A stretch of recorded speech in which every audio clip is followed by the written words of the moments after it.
Hey hi, আপনি হয়তো play store ব্যবহার করেন, কিন্তু আপনি কি জানেন প্লে স্টোরে এমন একটি গোপন সেটিং রয়েছে যেটি সম্পর্কে আমরা এখনো কিছুই জানি না। তবে আজকের ভিডিওর মাধ্যমে আমরা প্লে স্টোরের একটি গোপন সেটিং সম্পর্কে জানবো, যেটি শোনার পর আপনারা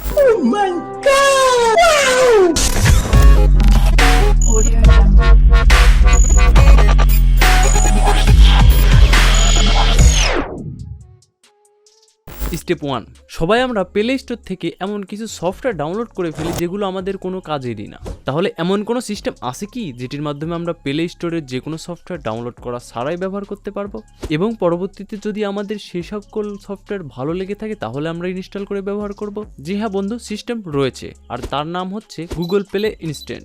অনেকদিন আগে থেকে এই ফিচারটি প্লে স্টোরে রয়েছে, কিন্তু অনেকেরই অজানা। সর্বপ্রথম আপনি প্লে স্টোরটি ওপেন করবেন, এরপর সেটিংয়ে চলে যাবেন, এরপর এখানে ক্লিক করুন, এবার জেনারেলে ক্লিক দিন। জেনারেলে যখনই আপনি ক্লিক দিবেন তখনই আপনার সামনে এরকম একটি অপশন ওপেন হবে, আর যেটির নাম হচ্ছে গুগল প্লে ইনস্ট্যান্ট, এবং এখানে এসে আপনি এই অপশনটি এনাবল করে দিবেন। এরপরে আপনি আপনার ফোনটি রিস্টার্ট করবেন, কাজ শেষ। এবার আপনি আপনার প্লে স্টোরটি ওপেন করুন এবং যে গেমটি আপনি ডাউনলোড করতে চাচ্ছেন সেটি লিখে সার্চ দিন। এবার ইনস্টলের পাশে ট্রাই নাও নামক একটি অপশন দেখতে পাচ্ছেন, এখানে ক্লিক দিন। ব্যাস, আপনার সফটওয়্যার ওপেন হবে।